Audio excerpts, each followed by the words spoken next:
So you're thinking about making a move to Kansas City. Well, hold your horses because we've got some vital information to share with you. Trust us, you don't want to make the same expensive mistakes we've seen other buyers make when moving to Kansas City. In this video, we're spilling the beans on the top blunders you'll want to avoid when moving to Kansas City. By the time we're done, you'll be a seasoned pro, ready to dodge those house hunting pitfalls like a boss.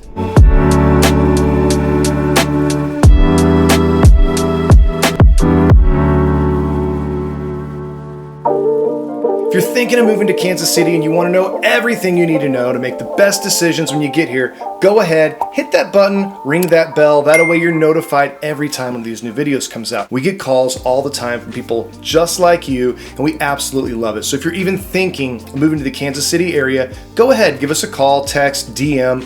We'd love to help make your transition to Kansas City a smooth one. So just remember, when it comes to moving to Kansas City, all you got to do is point the direction. We're going to guide you there. One of the most common mistakes we see buyers make, especially when moving to a new city they don't know very well, is falling in love with a home online without realizing the home doesn't really match its neighborhood. Sometimes it's the fanciest home on the block, sometimes it's the biggest, but no matter if it's too big, too small, too nice, or even too shoddy, the trick to buying a smart investment, which I believe everyone buying a home should be thinking about, is to find a home that conforms to its neighborhood. When I first got into real estate, I loved neighborhoods where every house was different. It made it interesting when I was exploring neighborhoods. Now, I still love seeing neighborhoods with a lot to look at, but now that I've been doing this for 20 years and I've seen so many wins and so many losses, I look at the market with much more matured eyes. Now, when I was back in appraisal school, we learned about the Law of Conformity, and it basically says that a home is worth its most when it blends in well with neighboring properties. So there are a few reasons for this. Number one, if your neighbor sells and their house was nearly identical to yours, it's reasonable that your property is now worth what your neighbor sold for, right? Now, imagine you have a red apple and your friend just sold a red apple for $1. It's reasonable your red apple is now worth $1 as well, right? Right. Now, what if every house on your block was different? You have a red apple, but your friend sold a green apple for 75 cents, another friend sold a banana for $1.50, and then you have a friend who got really lucky and sold a grapefruit for $2. What's a red apple worth? Well, it gets a little confusing, right? It's the same thing for an appraiser trying to estimate the value of a property. It's much more likely the appraiser is going to be conservative when he's not confident. And that would only make sense, right? The Law of Conformity, it means that it's easier, though, for a single sale to lift an entire neighborhood. So further, if there are more homes like yours, then it will be more likely that there's more frequency of sales, and thus in a market that is appreciating, your property now appreciates at a faster rate than a home that does not have as many similar sales. It's also true that homes that are larger or smaller than the average in your neighborhood, they can be overlooked by buyers who just aren't even looking in that area. So imagine we put red apples over with the onions and potatoes at the supermarket. It's reasonable that we would sell fewer apples, right? We may even have to discount those apples so that an onion or potato buyer would be compelled to buy an item they were not actually even looking for. Now, in markets where there are very few choices, like we've seen the last few years, these non-conforming homes have done very well because the shelves have been pretty barren. Now, I've been doing this for a very long time, and for most of my career, the shelves have had plenty of choices, and marketing homes that do not conform well, it's much, much more difficult, and it results in the sellers getting less money in their pocket. So remember, right now we're in a market where there's not a lot of choices, but make sure you're buying a house to sell in a market where there might be a lot more choices. So less money in your pocket means less choices and opportunity when you do decide to move to your next home. I always tell our clients to buy a home with the end in mind and make sure that you're positioning yourself to be able to move to that next chapter of your life.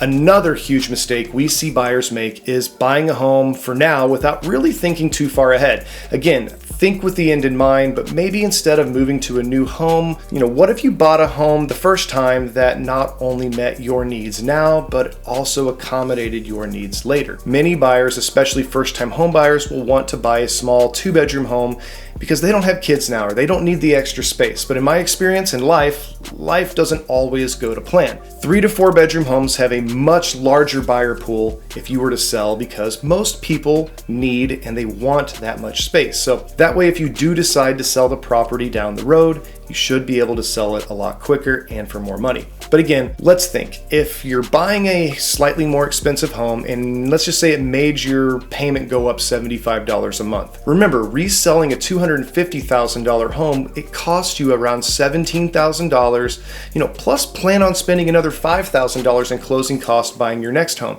It can easily end up costing anywhere from $20,000 to $25,000 just to change your mind, which often comes at a time that's very inconvenient because it's during a major life change. And at that time, the only real winner is the real estate agent who gets to make another sale. A lot of people feel like agents are trying to get them to spend more. It's true that we do get paid commission, but remember, the average commission is only $300 per 10,000. Getting someone to spend $20,000 or $30,000 more, I highly doubt is any good agent's motivation. We just want to see our clients make good decisions, and I never want any of my clients to call me back and say, "Why did you let me buy that?" To piggyback on this, school districts are often overlooked by those who do not have children attending school. I think school districts in most instances should be a top consideration, because even though you might not use the school, the buyer pool when you go to sell very well may be looking in areas where the best schools are at. If they have lots of choices, they're going to be looking in those areas first. So remember, we want to keep the apples with the apples, and we don't want to hide the apples with the onions, right? Now, I'm one of the cheapest people you'll ever meet. You can definitely ask my wife, but we do see that cost-conscious buyers make a lot of mistakes. So cost-conscious buyers, they often find themselves fixated on list price. Just emotionally, it's hard for them to see the whole picture, and they may be shopping for homes that even need a lot of work. And that work requires a lot of out-of-pocket money to complete. Or they may be looking at homes that are far less efficient. I've worked with many buyers who have sold their home, felt like they were stretching themselves, like in terms of price, but after moving in, they realized that their utilities were so much cheaper that it really balanced it out. My mother-in-law was living in a small town outside of Kansas City, and we moved her to Smithville. She could not believe how much cheaper water, electricity, phone, and internet was for her. Now, be sure to watch our video on Kansas City taxes, where we really break down the tax costs county by county. Taxes and insurance can vary significantly based on your location, even within the city, so it's really best to compare apples to apples when comparing your payment. Price only makes up one part of your payment. We can help clarify this for you. Just reach out and we'll get you pointed in the right direction. Now, let's tackle a critical mistake that can have a profound impact on your home buying journey: hiring an inexperienced agent. The challenges of interviewing someone for a job, it can really be overwhelming, right? Especially if you're not an expert in that field. In fact, it's an open secret in the real estate community that most people are just going to hire the last agent they spoke to or their friend that they feel obligated to use. Now, while I believe most agents, our friends, our family, they all have our best interest at heart, but I do think you really do want someone who can guide you through the process and eliminate as many of the unneeded lessons as possible so that you have a smooth ride. The last thing you want is to be paying someone to be learning with you, because lessons in real estate are expensive. An agent with experience and a network of seasoned professionals to call upon, they're going to be able to save you time, money, and probably a lot of heartache in the long run. You might feel uncertain about what questions to ask, what qualities should you look for, or even worse, you might not know what you don't know, and that's all right. There are several things that I look for when I'm looking for a real estate agent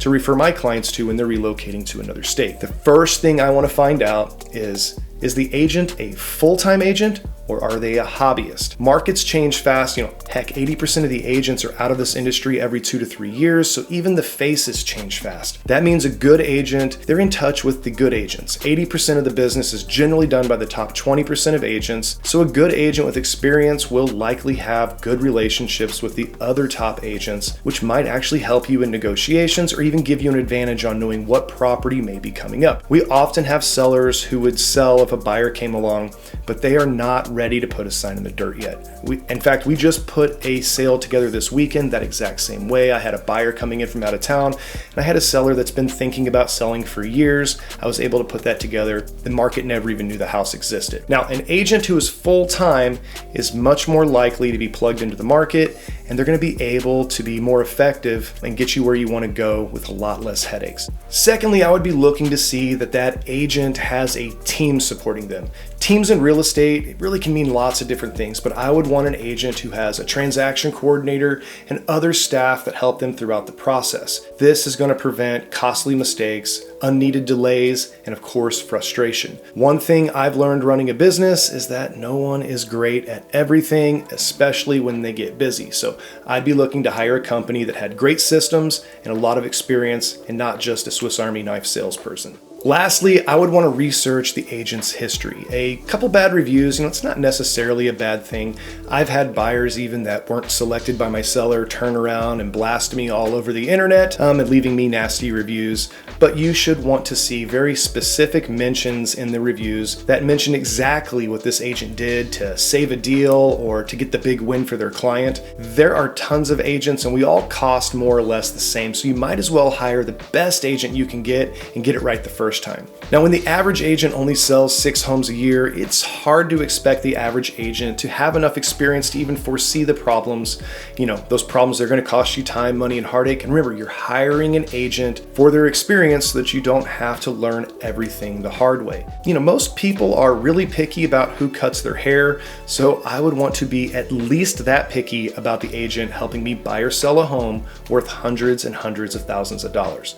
Now, if you're even thinking of moving to the Kansas City area and you'd like to have a pro in your corner, go ahead and reach out to us immediately at 816-439-8705. Give us a call, text, DM, whatever's best for you. Our team is here, ready to get to work for you, making your move to Kansas City a smooth one. If you haven't already clicked that button and rang that bell, go ahead and do that for me. And remember, when it comes to moving to Kansas City, all you got to do is point the direction. We'll guide you there.